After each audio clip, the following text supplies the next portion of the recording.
ಸ್ವಯಂ ಟೈಮ್ಸ್ನ ವೀಕ್ಷಕರೇ, ಇದೊಂದು ಕಾರ್ಕಳದ ಒಂದು ದುರಂತ ಕತೆ. ಬರೇ ಕತೆ ಅಲ್ಲ, ಸತ್ಯವಾದ ಕತೆ.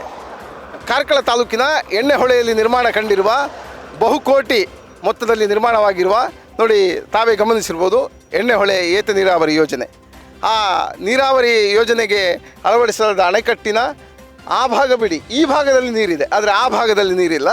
ನಾವು ಇದರ ಬಗ್ಗೆ ನಿಮಗೆ ಸಂಪೂರ್ಣ ಚಿತ್ರಣವನ್ನು ಅಣೆಕಟ್ಟಿನ ಆ ಪ್ರದೇಶಕ್ಕೆ ತೆರಳಿಯೇ ತಮಗೆ ತಿಳಿಸ್ಲಿಕ್ಕಿದ್ದೇವೆ. ಇದು ಸ್ವಯಂ ಟೈಮ್ಸ್ ವಿಶೇಷ.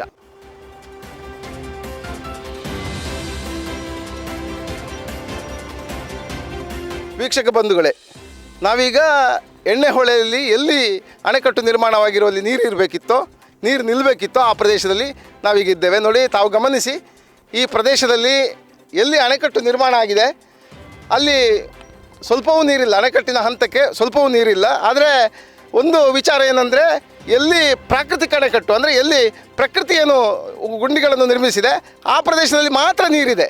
ಇದು ನಮ್ಮ ದುರ್ದೈವ, ಕಾರ್ಕಳ ಜನರ ದುರ್ದೈವ. ಯಾಕಂದರೆ ಕಾರ್ಕಳಕ್ಕೆ ಭಾಳಷ್ಟು ಗ್ರಾಮಗಳಿಗೆ ಈ ಅಣೆಕಟ್ಟಿನ ಮೂಲಕ ನೀರು ನೀಡಲಾಗ್ತದೆ ಹೇಳುವ ಒಂದು ಮಾಹಿತಿಗಳನ್ನು ಅಧಿಕಾರಿಗಳು ನೀಡಿದರು. ಅಧಿಕಾರಿಗಳ ಭ್ರಷ್ಟಾಚಾರದ ಪರಮಾವಧಿ ಈ ಮಟ್ಟಕ್ಕೆ ತಲುಪಿದೆ ಅಂತ ನಾವು ಹೇಳಲಿಕ್ಕೆ ಇಚ್ಛೆ ಪಡ್ತೇವೆ. ನೋಡಿ, ಅಧಿಕಾರಿಗಳ ಭ್ರಷ್ಟಾಚಾರದ ಪರಮಾವಧಿ ಯಾವ ರೀತಿ ಯಾವ ಮಟ್ಟದಲ್ಲಿ ಇದೆ ಅಂತ ಹೇಳಿದರೆ, ಜನರನ್ನು ಮಂಗ ಮಾಡಲಿಕ್ಕೋಸ್ಕರ ಅಲ್ಲಿ ನೀರು ಎಲ್ಲಿ ನಿಲ್ಲಬೇಕಿತ್ತು ಅಲ್ಲಿ ಸ್ಥಳದಲ್ಲಿ ನೀರಿಲ್ಲ ಎಂಬುದನ್ನು ಅರಿತು ಎರಡನ್ನು ಮೇಲಕ್ಕೆ ಕೊಂಡೋಗಿದ್ದಾರೆ. ಅಣೆಕಟ್ಟಿಗೆ ಹಾಕಬೇಕಾದ ಏನು ಹಲಗೆಗಳಿವೆ ಅದನ್ನು ಮೇಲೆಗೆ, ಯಾಂತ್ರೀಕೃತ ಹಲಗೆಯನ್ನು ಮೇಲಕ್ಕೆ ಕೊಂಡೋಗಿದ್ದಾರೆ. ಯಾಕಂದರೆ ಜನರಿಗೆ ಅವರು ಹೇಳಬೇಕು, ಯಾಕಂದರೆ ಇಲ್ಲಿ ನೋಡಿ ನಾವು ಈಗ ಇದನ್ನು ಓಪನ್ ಮಾಡಿದ್ದೇವೆ, ಹಾಗಾಗಿ ಇದರಲ್ಲಿ ನೀರಿಲ್ಲ ಈಗ ಅಂತ ಜನರಿಗೆ ಏನು ಜನರನ್ನು ಗೊಂದಲಕ್ಕೆ ದೂಡಬೇಕು, ಆ ಮಟ್ಟಕ್ಕೆ ಅಧಿಕಾರಿಗಳು ಪ್ರಯತ್ನದಲ್ಲಿದ್ದಾರೆ. ಇದು ಕಾರ್ಕಳದ ಬಹುದೊಡ್ಡ ಭ್ರಷ್ಟಾಚಾರದ ಒಂದು ಕಾಮಗಾರಿ, ತಾವು ಗಮನಿಸಿ.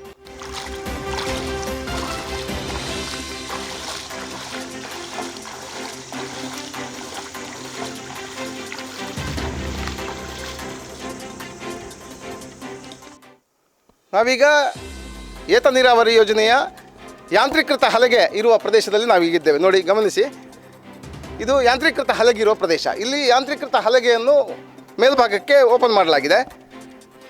ಎಲ್ಲಿ ಈಗ ಅಣೆಕಟ್ಟು ಇರಬೇಕು ಅಲ್ಲಿ ಅಣೆಕಟ್ಟಿನ ಪಕ್ಕದಲ್ಲಿ ನೀರು ಇಲ್ಲಿ ಇರಬೇಕಿತ್ತು, ಆದರೆ ಇಲ್ಲಿ ನೀರಿಲ್ಲ, ಇಲ್ಲಿ ಸಂಪೂರ್ಣ ಖಾಲಿಯಾಗಿದೆ. ಗಮನಿಸಿ ತಾವು, ಸಂಪೂರ್ಣವಾಗಿ ಅಣೆಕಟ್ಟಿನಲ್ಲಿ ಸ್ವಲ್ಪ ಕಾಲು ತೊಳಿಲಿಕ್ಕೆ ಒಂದಿಷ್ಟು ನೀರು ಇದೆಯೇನೋ, ಆದರೆ ಎಲ್ಲೂ ಕೂಡ ಏತ ನೀರಾವರಿಯಲ್ಲಿ ಹೇಳಿದ ಏನು ನಿಬಂಧನೆಗಳಿವೆ, ಎಲ್ಲೆಲ್ಲಿಗೆ ನೀರು ಕೊಡ್ತೇನೆ ಅಂತ ಹೇಳಿದ್ದಾರೆ ಅಲ್ಲಿ ಎಲ್ಲಿ ಕೂಡ ಕೊಡುವ ವ್ಯವಸ್ಥೆಗೆ ಇಲ್ಲಿ ನೀರಿಲ್ಲ. ಇಲ್ಲಿಯ ಬರೀ ಮರಳು ಕಲ್ಲು ತುಂಬಿಕೊಂಡು ಇದು ಒಂದು ರೀತಿ ಜನರನ್ನು ಅಣಕಿಸ್ತಿದೆ. ಅಧಿಕಾರಿಗಳು ಯಾವ ರೀತಿ ಜನರನ್ನು, ಒಂದು ಕಾರ್ಕಳದ ಜನರನ್ನು ಮಂಗ ಮಾಡಲಿಕ್ಕೆ ಹೊರಟಿದ್ದಾರೆ, ಕಾರ್ಕಳದ ಜನರನ್ನು ಮೂರ್ಖತನ ಮಾಡಲಿಕ್ಕೆ ಹೊರಟಿದ್ದಾರೆ ಹೇಳುವ ಒಂದು ವಿಚಾರ ತಾವೇ ಗಮನಿಸಿ. ನೋಡಿ, ಇಲ್ಲಿ ನೀರೇ ಇಲ್ಲದ ಕಡೆ ಅಣೆಕಟ್ಟು ಮಾಡಲಾಗಿದೆ. ಈಗ ನಾವು ಅಣೆಕಟ್ಟಿನ ಇನ್ನೊಂದು ಭಾಗ ಅಂದರೆ ಎಲ್ಲಿ ನೀರು ಅಂದರೆ ಹರಿದು ಹೋಗಬೇಕು ಆ ಪ್ರದೇಶಕ್ಕೆ ನಾವು ಹೋಗ್ತೇವೆ. ಅಣೆಕಟ್ಟಿನ ಇನ್ನೊಂದು ಭಾಗದಲ್ಲಿ ನೋಡಿ, ಈ ಭಾಗದಲ್ಲಿ ಇದು ಪ್ರಾಕೃತಿಕವಾಗಿ, ಇದು ಮನುಷ್ಯ ನಿರ್ಮಿತ ಅಲ್ಲ, ಇದು ಪ್ರಾಕೃತಿಕವಾಗಿ ಇರುವಂಥ ಒಂದು ಗುಂಡಿ. ಈ ಗುಂಡಿಯಲ್ಲಿ ನೋಡಿ ಬಹಳಷ್ಟು ನೀರಿದೆ, ತಾವು ಗಮನಿಸಿ. ಇಲ್ಲಿ ನೀರು ಉಳ್ಕೊಂಡಿದೆ. ಇಲ್ಲಿ ಎಲ್ಲಿ ಅಣೆಕಟ್ಟಲ್ಲಿ ನೀರು ನಿಲ್ಲಬೇಕಿತ್ತು ಅಲ್ಲಿ ನೀರಿಲ್ಲ, ಅದರ ಬದಲಾಗಿ ಇಲ್ಲಿ ನೀರು ಉಳ್ಕೊಂಡಿದೆ. ಪ್ರಾಕೃತಿಕವಾಗಿ ನಿಲ್ಲಬೇಕಾದ್ರೆ ಇಲ್ಲಿ ನೀರು ಉಳ್ಕೊಂಡಿದೆ. ಈ ಕಾಮಗಾರಿ ಯಾವ ರೀತಿ ನಡೆದಿದೆ ತಾವೇ ವೀಕ್ಷಕರೇ, ತಾವೇ ಸಂಪೂರ್ಣವಾಗಿ ಗಮನಿಸಿ. ಈ ಕಾಮಗಾರಿ ಯಾವ ಮಟ್ಟದಲ್ಲಿ ನಡೆದಿದೆ, ಗಟ್ಟಿಯಾಗಿ ಇದನ್ನು ನಿರ್ಮಿಸಲಾಗಿದೆ. ಇದಕ್ಕೆ 138 ಕೋಟಿಯಷ್ಟು, ಅಂದರೆ ಬಹುಕೋಟಿ ಅಂತ ಹೇಳೋದು ನಾವು, 138 ಕೋಟಿಯಷ್ಟು ಹಣವನ್ನು ವಿನಿಯೋಗ ಮಾಡಿ ಈ ಕಾಮಗಾರಿ ಮತ್ತು ಇದರ ಜೊತೆಗಿರುವ ಪೈಪ್ಲೈನ್, ಇನ್ನು ಪೈಪ್ಲೈನ್ ಎಲ್ಲಿದೆ ಅಂತ ನಾವು ಹುಡುಕಬೇಕಷ್ಟೇ. ಅದರ ಕತೆ ಏನು ಅಂತ ಗೊತ್ತಿಲ್ಲ. ಯಾಕಂದರೆ ಇಲ್ಲಿಂದ ಒಂದಷ್ಟು ಕಿಲೋಮೀಟರ್ ಗಟ್ಟಲೆ ದೂರಕ್ಕೆ ನಾವು ನೀರು ಕೊಡ್ತೇವೆ ಅಂತ ಆಗ ಅಧಿಕಾರಿಗಳು ಹೇಳಿದರು. ಆದರೆ ಆ ಪೈಪ್ಲೈನ್ ಈಗ ಇಲ್ಲಿ ಇಲ್ಲ, ಇನ್ನು ಎಲ್ಲಿದೆ? ಕಳೆದ ಬಾರಿ ಈ ಅಣೆಕಟ್ಟಿನ ಪಕ್ಕದಲ್ಲೇ ಪೈಪ್ಲೈನ್ಗಳನ್ನು ಹಾಕಲಾಗಿತ್ತು, ಈಗ ಎಲ್ಲಿದೆ ಅಂತ ನಾವು ಹುಡುಕಬೇಕಷ್ಟೇ.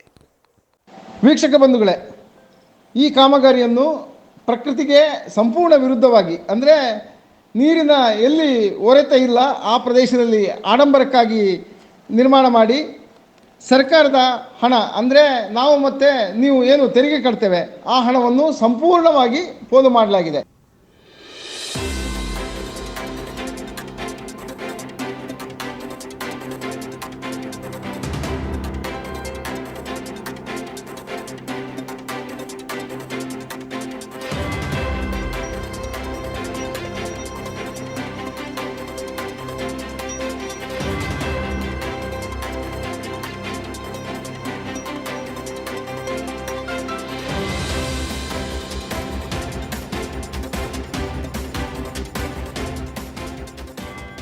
ಕಾರ್ಕಳ ತಾಲೂಕಿನ ಎಣ್ಣೆಹೊಳೆಯಲ್ಲಿ ನಿರ್ಮಾಣ ಕಂಡಿರುವ ಈ ಬಹುಕೋಟಿ ಮೊತ್ತದ ಕಾಮಗಾರಿ ಇವತ್ತು ಒಂದು ರೀತಿಯಲ್ಲಿ ವೈಫಲ್ಯ ಕಂಡಿದೆ ಅಂತಲೇ ಹೇಳ್ಬೋದು.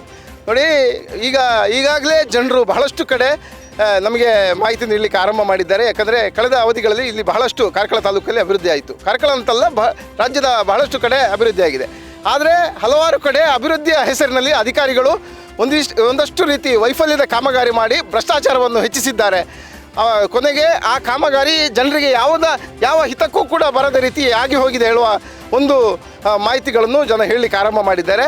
ಈ ನಿಟ್ಟಿನಲ್ಲಿ ನಿಮ್ಮ ಸ್ವಯಂ ಟೈಮ್ಸ್ ಇವತ್ತು ಕಾರ್ಕಳ ತಾಲೂಕಿನ ಬಹುಕೋಟಿ ಕಾಮಗಾರಿಯ ಈ ಜಲಕ್ಕನ್ನು ನಮಗೆ ತೋರಿಸ್ತಾ ಇದೆ. ಇಲ್ಲಿ ಎಲ್ಲಿ ನೀರಿರಬೇಕು ಅಲ್ಲಿ ನೀರಿಲ್ಲ. ನೋಡಿ, ಇಲ್ಲಿ ನೋಡಿ, ಈ ಪ್ರದೇಶ ನೋಡಿ, ಇದು ಪ್ರಾಕೃತಿಕವಾಗಿ ನಿರ್ಮಾಣಗೊಂಡಿರುವ ಗುಂಡಿ. ಈ ಗುಂಡಿಯಲ್ಲಿ ನೀರಿದೆ, ಆದರೆ ಮಾನವ ನಿರ್ಮಿತ ಅಣೆಕಟ್ಟಿನ ಹತ್ತಿರ ನೀರೇ ನಿಲ್ಲೋದಿಲ್ಲ. ಅಲ್ಲೂ ಕೂಡ ಅಧಿಕಾರಿಗಳ ನಾಟಕ. ಇದು ನಾವೊಂದು ಪ್ರಶ್ನೆ ಕೇಳ್ತೇವೆ, ಅಧಿಕಾರಿಗಳೇ, ಇದು ಯಾವ ಪುರುಷಾರ್ಥಕ್ಕಾಗಿ ಇಂತಹ ಕಾಮಗಾರಿ? ತಾವು ಸರ್ಕಾರ ದುಡ್ಡು ಕೊಡ್ತದೆ ಅಂತ ಹೇಳಿಕೊಂಡು ಸರ್ಕಾರವನ್ನು ತಾವು ಏನು ಮಾಡಲಿಕ್ಕೆ, ಸರ್ಕಾರದ ದುಡ್ಡನ್ನು ಯಾವ ರೀತಿ ತಾವು ವೇಸ್ಟ್ ಮಾಡಲಿಕ್ಕೆ ಹೊರಟಿದ್ದೀರಿ, ಮತ್ತು ತಾವೆಷ್ಟು ಹೊಡಿಲಿಕ್ಕೆ ಹೊರಟಿದ್ದೀರಿ, ಅದರಲ್ಲಿ ತಮಗೆಷ್ಟು ಕಮಿಷನ್? ಅಧಿಕಾರಿಗಳೇ, ತಮಗೆಷ್ಟು ಕಮಿಷನ್? ಇದನ್ನು ತಾವು ಸ್ಪಷ್ಟಪಡಿಸಿ. ಕಾರ್ಕಳದ ಜನರು ಮೂರ್ಖರಲ್ಲ. ಕಾರ್ಕಳ ಜನರನ್ನು ಮತ್ತೆ ಮೂರ್ಖರನ್ನಾಗುವ ಪ್ರಯತ್ನ ಮಾಡಬೇಡಿ. ನೋಡಿ, ಎಣ್ಣೆಹೊಳೆ ಕಾಮಗಾರಿಯ ಬಗ್ಗೆ ಇಲ್ಲಿಯ ಅಜಕಾರು ಗ್ರಾಮ ಪಂಚಾಯತ್ ಸದಸ್ಯರಾದ ಚರಿತ್ರ ಎಂ ಹಾಗೂ ಜಾನ್ ಟೆಲ್ಲಿಸ್ ಅವರು ಈಗ ನಮ್ಮ ಜೊತೆ ಮಾತುಕತೆಗೆ ಬಂದಿದ್ದಾರೆ. ನಮಸ್ಕಾರ. ನೋಡಿ, ಈಗ ಬಹುಕೋಟಿಯ ಕಾಮಗಾರಿ, ಇದು ಸುಮಾರು 138 ಕೋಟಿಯಲ್ಲಿ ನಿರ್ಮಾಣ ಆಗಿದೆ. ಇದರಲ್ಲಿ ನೀರಿಲ್ಲ. ಕೃಷಿಕರಿಗೆ ನೀರು ಕೊಡ್ತೇನೆ ಹೇಳಿ ಇದು ಆರಂಭ ಮಾಡಿದ್ದು. ಈ ಬಗ್ಗೆ ತಮ್ಮ ಅಭಿಪ್ರಾಯ ಏನು?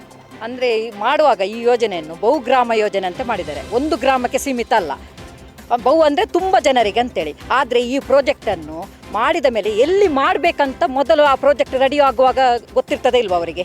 ಪ್ರಾಜೆಕ್ಟ್ ತಯಾರು ಮಾಡುವವರಿಗೆ ಎಲ್ಲಿ ನಾವು ಬ್ರಿಡ್ಜನ್ನು ಕಟ್ಟಬೇಕು, ಎಲ್ಲಿ ನೀರನ್ನು ಸಂಗ್ರಹಣೆ ಮಾಡಿ ಇಟ್ಕೊಳ್ಬೇಕು, ಎಲ್ಲಿ ಗುಂಡಿ ಇದೆ ಅಲ್ಲೆಲ್ಲ ಸಂಗ್ರಹ ಆಗೋದು ನೀರು, ಇದು ಎಲ್ಲಿದೆ? ಇಲ್ಲಿ ಜನರಿಗೆ ಹೋಗುವವರಿಗೆ ಮಾತ್ರವ ಇದು ಪ್ರಾಜೆಕ್ಟ್ ಕಾಣಲಿಕ್ಕೆ? ಯಾಕೆ ಇವರು ಈ ರೀತಿ ಮಾಡಿದ್ದು? ಇದು ಇಡೀ ಕಾರ್ಕಳ ಅಂದರೆ ನೀವು ಇದರಲ್ಲಿ ನಾವು ಪ್ರಾಜೆಕ್ಟ್ ಆದ ಮೇಲೆ ಮಾತಾಡಲಿಕ್ಕೆ ಬಾರ್ದಿತ್ತು. ಈ ಪ್ರಾಜೆಕ್ಟ್ ಶುರು ಮಾಡುವಾಗಲೇ ನಾವು ಯಾವ ರೀತಿಯಲ್ಲಿ ಮಾಡ್ತಾರೆ ಅಂತೇಳಿ ಜನರು ಮಾತಾಡಬೇಕಿತ್ತು. ಇಲ್ಲಿಯ ಜನರೆಂತ ಮಾಡಿದ್ದಾರೆ, ಎಲ್ಲರೂ ಸಹ ಬಾಯಿ ಮುಚ್ಚಿಕೊಂಡು ಕೂತ್ಕೊಂಡಿದ್ದಾರೆ. ಅಂದರೆ ನಮಗೆ ಯಾಕೆ, ಯಾರಿಗೆ? ಎಲ್ಲ ಗ್ರಾಮಕ್ಕೆ ಅಂತೇಳಿ ಮಾಡಿದಲ್ಲ. ಬಹುಗ್ರಾಮ ಯೋಜನೆ ಅಂದರೆ ಎಂಥದ್ದು? ಯಾರಿಗೆ ಕೊಟ್ಟಿದ್ದಾರೆ ಇದರಲ್ಲಿ? ಕೃಷಿಗೆ. ನೋಡಿ, ನಮಗೆ ಕುಡಿಯುವ ನೀರಿನ ವ್ಯವಸ್ಥೆ ಸಹ ಇಲ್ಲ, ಇದು ಸಹ ಇಲ್ಲ, ಕೃಷಿಗೆ ಸಹ ಇಲ್ಲ. ಇದರಿಂದ ಯಾರಿಂದ? ಅಧಿಕಾರಿ ವರ್ಗಕ್ಕೆ ಲಾಭ ಆಯಿತು, ಯಾರು ಪ್ರಾಜೆಕ್ಟನ್ನು ವಹಿಸಿಕೊಂಡಿದ್ದಾರೆ ಅವರಿಗೆ ಲಾಭ ಆಯಿತು. ಜನರಿಗೆ ಏನಾದರೂ ಲಾಭ ಆಗಿದೆಯಾ? ಸಾರ್ವಜನಿಕರಿಗೆ ಏನಾದರೂ ಲಾಭ ಆಗಿದೆಯಾ? ಅದನ್ನು ಹೇಳಿ ನೀವು. ನಾವು ಹೇಳಬೇಕಂತಿಲ್ಲ, ಈಗ ಮೀಡಿಯಾನೇ ಮಾಡ್ಬೋದು ಇದನ್ನು. ಇದು ಎಲ್ಲಿ ಮಾಡಬೇಕಿತ್ತು? ಈ ಪ್ರಾಜೆಕ್ಟಿನ ನೀರಿನ ಅಣೆಕಟ್ಟನ್ನು ಎಲ್ಲಿ ಮಾಡಬೇಕಿತ್ತು? ಅಲ್ಲಿ ಮಾಡಲಿಲ್ಲ. ನೋಡಿ, ನಮ್ಮದು ಇನ್ನೊಂದು ಗಂಭೀರ ಪ್ರಶ್ನೆ ಇದೆ. ಈಗ ತಾವು ಹೇಳಿದ್ರು ಬಹುಗ್ರಾಮ ಅಂದರೆ ಭಾಳಷ್ಟು ಗ್ರಾಮಗಳಿಗೆ ಅಂತ. ಈಗ ಮಾಧ್ಯಮದ ಪ್ರಶ್ನೆ ಕೂಡ ತಾವು ಹಾಕಿದಿರಿ. ನಾವು ಮಾಧ್ಯಮದವರು ಒಂದೆರಡು ಸಲ ಮ್ಯಾಟ್ರ್ ಮಾಡ್ಬೋದು. ಇಲ್ಲಿ ನಾನು ಪ್ರಶ್ನೆ ಕೇಳುವಂಥದ್ದು, ಈಗ ಬಹುಗ್ರಾಮ ಹೇಳಿದರೆ ಆ ಬಹುಗ್ರಾಮದಲ್ಲಿ ಜನ ಇಲ್ವಾ ಅಂತ. ಈಗ ಜನ ಯಾಕೆ ಮಾತಾಡ್ತಿಲ್ಲ ಹಾಗಾದರೆ? ಆ ಗ್ರಾಮದವರಿಗೆ ಹೋಗಿ ನೀವು ಕೇಳಬೇಕು. ಈಗ ನಮ್ಮ ಮಣ್ಣೆಯಲ್ಲಿ ಹೇಗೆ ನಾವು ನೀವು ಪೇಟೆ ಇಲ್ಲಿ ಬಂದು ಮಾತಾಡೋದಕ್ಕಿಂತ ಪೇಟೆಗೆ ಬರಬೇಕಿತ್ತು. ಆ ಪ್ರಾಜೆಕ್ಟ್ ಶುರು ಮಾಡುವಾಗ ಈ ಯೋಜನೆಯಿಂದ ಏನೆಲ್ಲ ಪ್ರಯೋಜನ ಆಗ್ತದೆ ಅಂತ ಎಲ್ಲ ಜನರಲ್ಲಿ ಒಂದು ಅಭಿಪ್ರಾಯ ಕೇಳಬೇಕಿತ್ತು. ಆ ಅಭಿಪ್ರಾಯ ಕೇಳಲಿಲ್ಲಲ್ಲ. ಸಾರ್ವಜನಿಕ ಸಭೆಯನ್ನು ಕರೆದಿದ್ದಾರಲ್ಲ ಇಲ್ಲೇ ಗಣಪತಿ ಮಂದಿರದಲ್ಲಿ. ಆವಾಗ ಎಂತ ಹೇಳಿದ್ದಾರೆ ಅಲ್ಲಿ?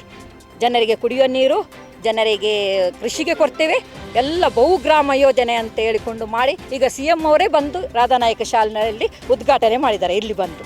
ಆವಾಗ ಏನು ಹೇಳಿದ್ದಾರೆ ಅವರು? ತುಂಬ ಇದರಿಂದ ಪ್ರಯೋಜನ ಆಗ್ತದಂತ. ಏನಾದರೂ ಪ್ರಯೋಜನ ಆಗಿದೆಯಾ? ಅಷ್ಟು ಸಾವಿರ ಜನ ಸೇರಿದಾರಲ್ಲ, ಅವರು ಈಗ ಕೇಳಬೇಕಿತ್ತು, ಆ ದಿವಸ ಕೇಳಬೇಕಿತ್ತು ಆಗ್ತದಾ ಇದು ಅಂತೇಳಿ. ಹೇಗೆ ಆಗಿದೆ ಈಗ ನೋಡಿ, ನಿಮಗೆ ಗೊತ್ತುಂಟಲ್ಲ ಯಾವ ರೀತಿ ಇದೆ ಅಂತೇಳಿ. ಒಣಗಿ ಹೋಗಿದೆ. ಇದರಲ್ಲಿ ಬಹುಗ್ರಾಮ ಯೋಜನೆ ಅಂತ ಉಂಟಾ? ಮುಂದಿನ ಪೀಳಿಗೆಗೆ ಉಪಯೋಗ ಆಗುವ ಹಾಗೆ ನಾವು ಪ್ರಾಜೆಕ್ಟನ್ನು ಮಾಡುವಾಗ ಏನು ಹೇಳ್ತೇವೆ ನಾವು?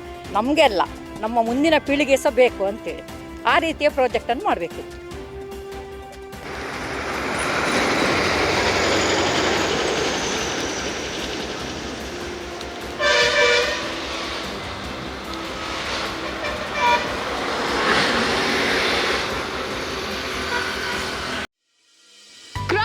ವಿದ್ಯಾಸಂಸ್ಥೆ ಕಾರ್ಕಳ ನಿಮ್ಮ ಮಕ್ಕಳ ಭವಿಷ್ಯಕ್ಕಾಗಿ ಒಂದು ಉತ್ತಮ ಆಯ್ಕೆ. ದಾಖಲಾತಿ ಈಗಾಗಲೇ ಪ್ರಾರಂಭಗೊಂಡಿದೆ. ಈ ಕೂಡಲೇ ಸಂಪರ್ಕಿಸಿ.